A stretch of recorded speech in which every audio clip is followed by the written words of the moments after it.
할렐루야. 5월 30일 화요일입니다. 사무엘하 24장 1절부터 14절까지 말씀을 읽고 은혜 나누도록 하겠습니다. 여호와께서 다시 이스라엘을 향하여 진노하사 그들을 치시려고 다윗을 격동시키사 가서 이스라엘과 유다의 인구를 조사하라 하신지라. 이에 왕이 그 곁에 있는 군사령관 요압에게 이르되 너는 이스라엘 모든 지파 가운데로 다니며 이제 단에서부터 브엘세바까지 인구를 조사하여 백성의 수를 내게 보고하라 하니 요압이 왕께 아뢰되 이 백성이 얼마든지 왕의 하나님 여호와께서 100배나 더하게 하사 내 주 왕의 눈으로 보게 하시기를 원하나이다. 그런데 내 주 왕은 어찌하여 이런 일을 기뻐하시나이까 하되 왕의 명령이 요압과 군대 사령관들을 재촉한지라. 요압과 사령관들이 이스라엘 인구를 조사하려고 왕 앞에서 물러나 요단을 건너 갓 골짜기 가운데 성읍 아로엘 오른쪽 곧 야셀 맞은 쪽에 이르러 장막을 치고 길르앗에 이르고 닷딤 훗사 땅에 이르고 또 다냐얀에 이르러서는 시돈으로 돌아 두로 견고한 성에 이르고 히윗 사람과 가나안 사람의 모든 성읍에 이르고 유다 남쪽으로 나와 브엘세바에 이르니라. 그들 무리가 국내를 두루 돌아 9달 20날 만에 예루살렘에 이르러 요압이 백성의 수를 왕께 보고하니 곧 이스라엘에서 칼을 빼는 담대한 자가 80만 명이요 유다 사람이 50만 명이었더라. 다윗이 백성을 조사한 후에 그의 마음에 자책하고 다윗이 여호와께 아뢰되 내가 이 일을 행함으로 큰 죄를 범하였나이다. 여호와여 이제 간구하옵나니 종의 죄를 사하여 주옵소서. 내가 심히 미련하게 행하였나이다 하니라. 왕이 아침에 일어날 때에 여호와의 말씀이 다윗의 선견자 된 선지자 가세게 임하여 이르시되 가서 다윗에게 말하기를 여호와께서 이와 같이 말씀하시기를 내가 네게 3가지를 보이노니 너를 위하여 너는 그 중에서 하나를 택하라. 내가 그것을 네게 시행하리라 하셨다 하라 하시니 가시 다윗에게 이르러 아뢰어 이르되 왕의 땅에 7년 기근이 있을 것이니까 혹은 왕이 왕의 원수에게 쫓겨 3달 동안 그들 앞에서 도망하실 것이니까 혹은 왕의 땅에 사흘 동안 전염병이 있을 것이니까 왕은 생각하여 보고 나를 보내신 이에게 무엇을 대답하게 하소서 하는지라. 다윗이 가세게 이르되 내가 고통 중에 있도다. 정하건대 여호와께서는 긍휼이 크시니 우리가 여호와의 손에 빠지고 내가 사람의 손에 빠지지 아니하기를 원하노라 하는지라. 아멘. 네, 사무엘하 24장입니다. 이제 사무엘하 말씀도 마무리가 되고 있습니다. 병행구절이라고 하죠. 마태복음에 있는 내용이 마가복음에도 있고 그래서 양쪽에 표현되고 있는 말씀에 그 표현되는 방식의 차이를 보면서 우리는 그 말씀을 좀 더 입체적으로 또 이해하기도 합니다. 오늘 읽고 있는 사무엘하 말씀은 역대상에도 관련된 말씀이 있어서 그것을 우리는 병행구절이라고 하는데 어떤 부분은 사무엘하 말씀이 더 자세히 기록되고 있고 어떤 부분은 역대기의 말씀이 더 자세히 기록되어 있기도 합니다. 어찌 보면 사무엘하의 말씀은 다윗의 말년에 대해서 별다른 기록이 없습니다. 그저 간략하게 기도하고 기록하고 있을 뿐입니다. 오히려 역대기에 다윗 왕의 노년에 있었던 여러 가지 일들에 대해서 더 자세히 기록하고 있습니다. 전에 몇 차례 말씀드렸던 것처럼 다윗도 사람이고 다윗도 죄를 지었습니다. 그럼에도 불구하고 하나님께서는 다윗을 사랑하셨고 칭찬하셨으며 우리가 판단하기에도 후대의 모든 임금들에 비추어서 다윗만한 왕은 없었다.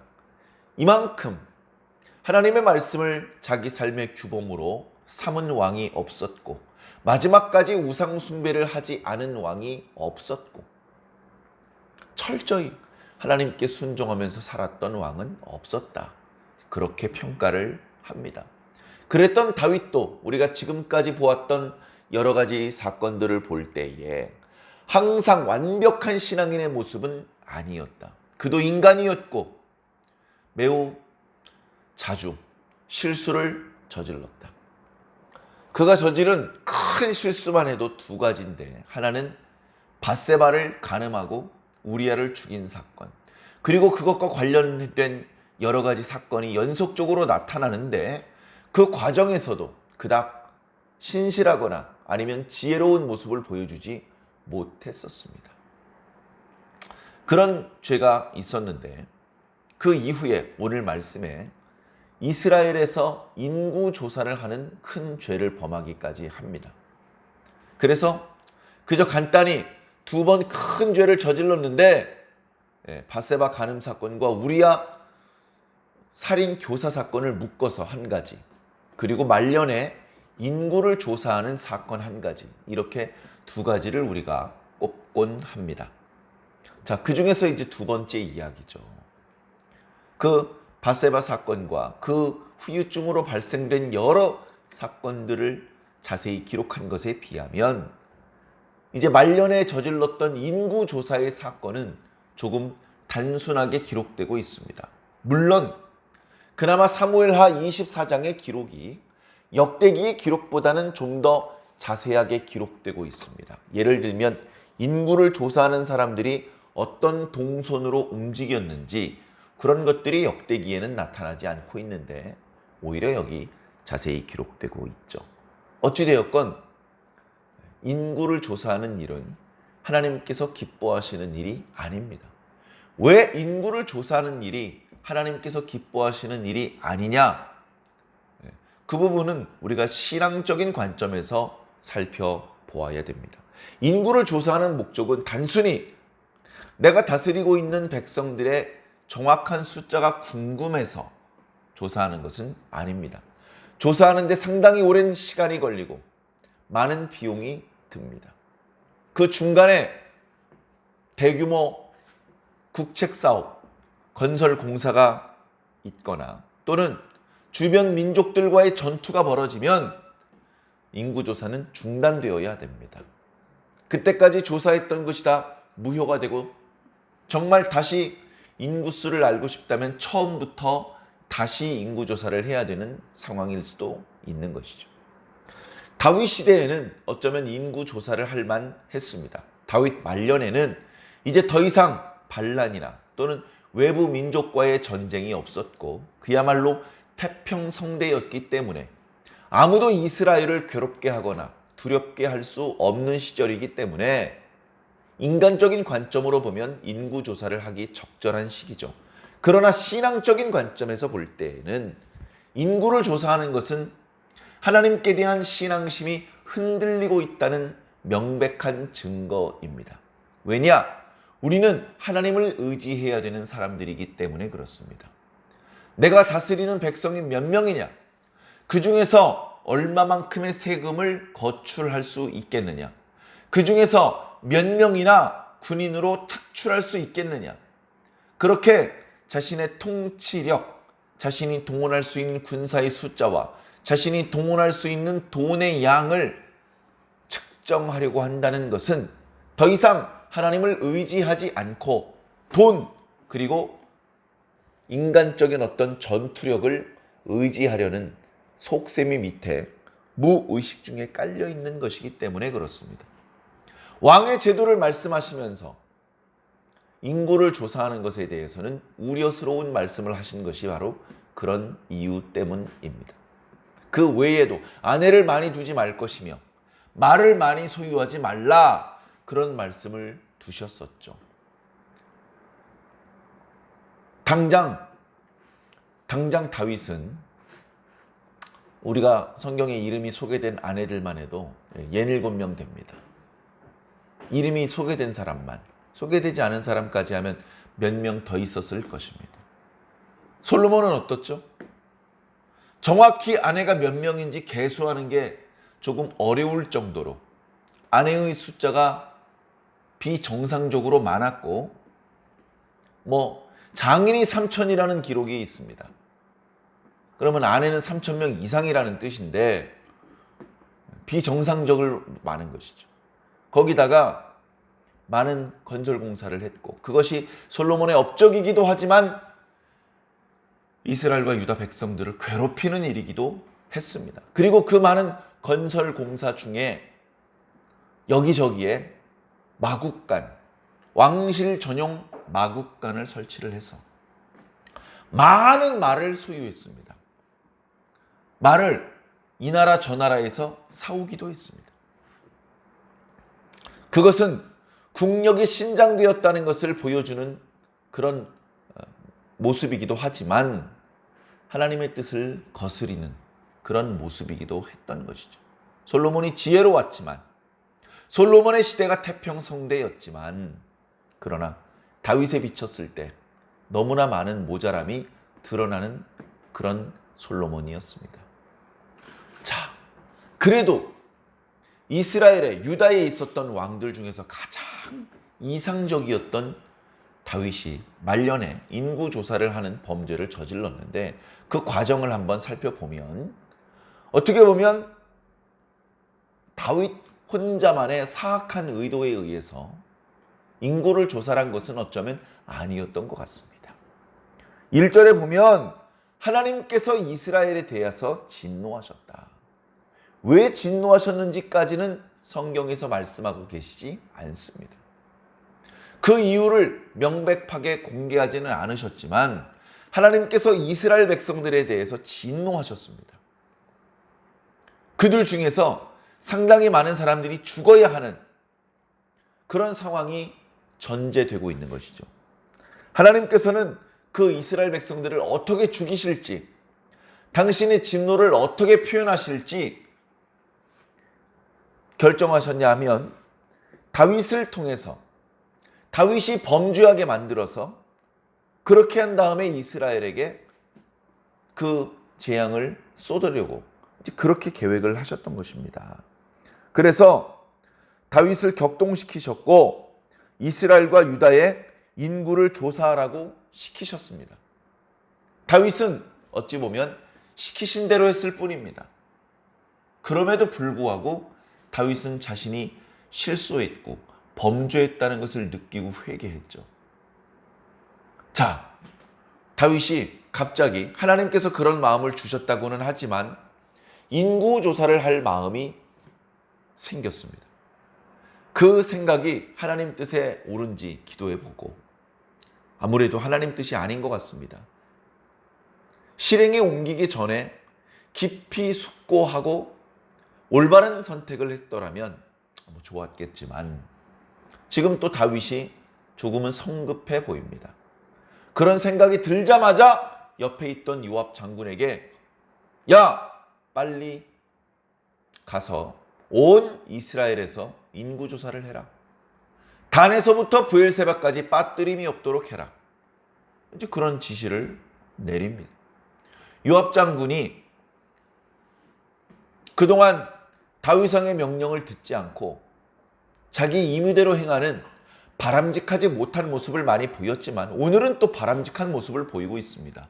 왕이시여, 하나님께서 왕의 백성을 100배나 더 많아지게 하시기를 원합니다. 그런데 왕께서는 어찌하여 이 일을 자꾸 실행하려고 하십니까? 다시 말해서 인구를 조사하는 일은 하나님께서 기뻐하시는 일이 아니지를 않습니까? 왕께서는 왜 자꾸 하나님께서 싫어하시는 일을 저희들에게 명하시는 것입니까? 다윗이 요압의 말을 듣기 싫어했습니다. 시끄럽다, 시끄럽다! 어서 인구조사를 해라! 무엇하느냐? 썩 물러가라! 내가 명령한 것들을 빨리 실행해라! 이렇게 재촉을 한 것이죠.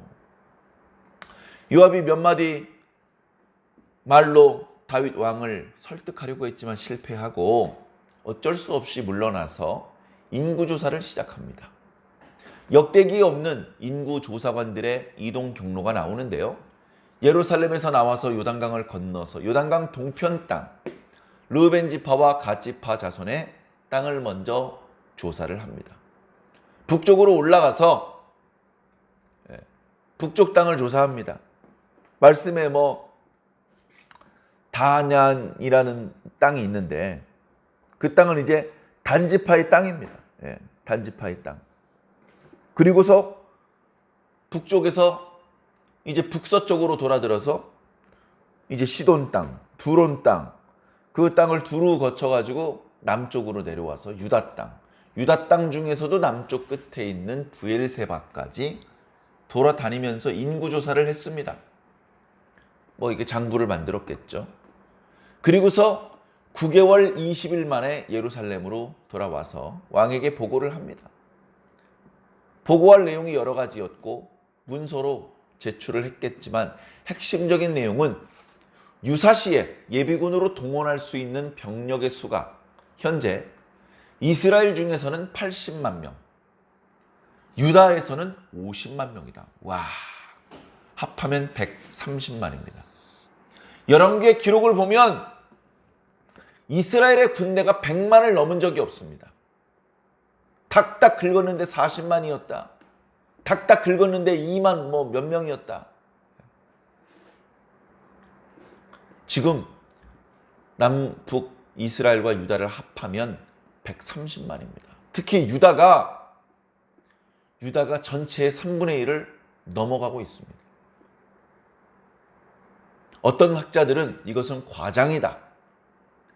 북이스라엘에서는 전투에 참여할 수 있는 사람의 숫자를 헤아린 것이고 남유다에서는 모든 남자의 숫자를 헤아린 것이다. 이제 그렇게 설명하는 부도 있습니다만 중요하지 않고 인구조사를 했습니다. 자, 그런데 그 보고를 받고 기뻐한 것이 아니고 다윗이 뒤늦게 이거 아무리 생각해도 하나님께서 기뻐하시는 일이 아니었는데 저 요압 장군도 이것은 하나님의 뜻이 아닌 것 같습니다 라고 이야기를 했는데 내가 아무래도 이번엔 실수한 것 같아 하고서 알았다 수고했다 해놓고서 돌아서서 하나님께 회개 기도를 합니다. 하나님, 제가 하나님께 큰 죄를 지었습니다. 주여 부디 저의 죄를 용서하여 주시옵소서. 간절히 기도했습니다. 하나님께서는 그러나 그 죄를 용서하시고 없었던 걸로 하려는 그런 의도는 아니셨습니다. 본래부터 당신의 진노를 이스라엘에게 쏟기를 원하셨기 때문에 선지자 갓을 통해서 당신의 뜻을 알리십니다. 그래서 갓 선지자가 자기가 하나님 앞에 받았던 말씀을 전달합니다. 왕이시여, 지난밤에 하나님께서 저에게 이런 말씀을 주셨습니다. 왕께서 범죄하셔서 하나님께서 왕에게 벌을 내리시는데 셋 중에 하나를 고르라고 하십니다. 첫 번째, 7년 동안 이 땅에 가뭄이 드는 것입니다. 두 번째, 석 달 동안 왕이 왕의 원수에게서 쫓겨다니시는 것입니다. 세 번째, 3일 동안 왕이 다스리는 땅에 전염병이 발생하는 것입니다. 왕께서는 생각해 보시고 제가 저를 보낸 분에게 뭐라고 대답할지 가르쳐 주십시오. 갓 선지자를 보내신 분은 당연히 하나님이시죠. 쉬운 일이 아닙니다. 다윗의 대답의 첫 마디가 내가 고통스럽다. 정말 대답하기 어렵도다. 생각해보면 이미 앞에 21장이었나요? 22장이었나요? 가뭄이 3년이나 지속되어서 다윗이 아이고 이거 잘못됐구나 하고 하나님께 기도했던 기록이 있습니다. 그리고 그 이전에 압살롬의 반역과 세바의 반역이 연거푸 일어나면서 부랴부랴 도망치던 생활을 하지 않았습니까? 도망치는 생활 끔찍합니다. 자기만 고생하는 것이 아니고 자기 가족들도 생고생을 하게 됩니다. 그 과정에서 많이 죽게 될 것이고, 그리고 사실 지금 다윗의 나이에 도망다니는 것이 너무나 부담스럽습니다. 그리고 마지막에 3일 동안 전염병이 도는 것인데, 전염병이 도는 것도 감당하기 어려운 두려움입니다. 다윗이 고민을 했을 것입니다. 두 가지 측면에서, 하나는 역시 3일이 짧다. 3일 짧게 끝나는 것이 좋겠다. 어쩌면 그런 생각을 했을 것이고, 또 다른 측면에서 오늘 다윗이 이야기하는 것처럼 하나님은 긍휼이 많으신 분이시니 내가 사람의 손에 빠지지 않고 하나님의 손에 빠지는 게 낫겠다. 원수의 손에, 원수의 칼날에 도망 다니는 것은 사람의 손에 빠지는 것입니다. 하나님께서 그 원수라는 사람을 통해서 다윗을 괴롭히는 것이거든요. 그런 것들은 싫다. 차라리 하나님의 손에 직접 매를 맞는 게 좋겠다. 그렇다면 가뭄도 하나님의 손에 의해서 매를 맞는 것이 될 수 있겠지만, 몇 년 전에 이미 3년 연거푸 가뭄이 발생하는 고통이 있었기 때문에 전염병을 선택했던 것 같습니다.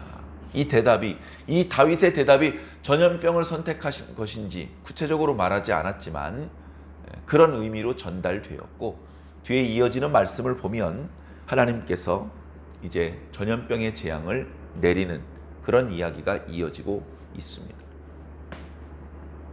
자, 오늘 말씀을 통해서 우리는 어떤 교훈을 받을 수 있을까요? 하나님께서 진노하시는데 어떤 이유 때문에 진노하시는 것인지 모를 때가 많습니다.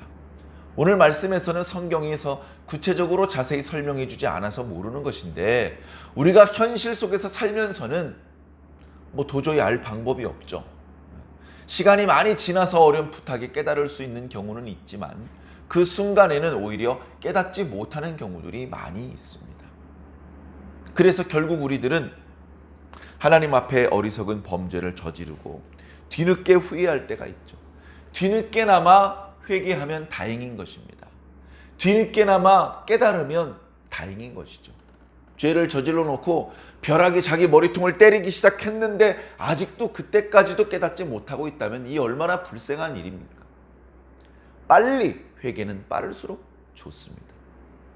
그리고 다윗처럼 지혜롭게 사람의 손에 빠지기보다는 하나님의 손에 빠지기를 바라시는 것이 좋습니다. 왜냐? 하나님은 긍휼이 많으신 분이기 때문에 본래 예정되어 있던 재앙을 쏟으시다가도 아이고 이 불쌍한 녀석 하면서 예정되었던 재앙을 빨리 거두실 수도 있는 분이시기 때문에, 사람은 그런 게 없습니다. 다윗은 오랜 삶을 살면서 하나님을 겪으면서 하나님의 그런 긍휼이 많으신 성품을 깨달았던 것 같습니다. 사랑하는 성도 여러분, 오늘 하루 어쩌면 우리 주변에 많은 복잡한 문제들이 있을지 모릅니다. 그 복잡한 일, 그 원하지 않았던 일이 왜 생겼는지 그 원인을 정확히 파악하기 어려운 일들도 있습니다. 그런 복잡한 상황 속에 우리가 깜빡 하나님의 뜻을 따르지 않고 자기 욕심에 이끌리는 대로 어리석은 결정을 내릴 수도 있습니다.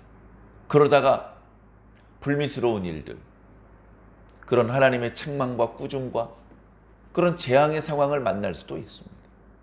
언제가 되었든 깨달아지는 순간 지체 없이 회개하시기 바랍니다. 그리고 하나님의 긍휼하신 손길을 의지하시기 바랍니다. 하나님, 매를 맞아도 하나님께 맞고 싶습니다. 그런 마음을 먹을 때 하나님께서 차마 때리지 못하고 용서하실 수도 있기 때문에 그렇습니다. 그런 하나님을 믿으시고 하나님이 혹여 노하셨을지라도 하나님을 떠나 도망가는 것이 아니라 더 깊이 하나님의 품속으로 파고 들어갈 수 있는 저와 여러분들이 꼭 되기를 예수님 이름으로 간절히 축원합니다. 아멘.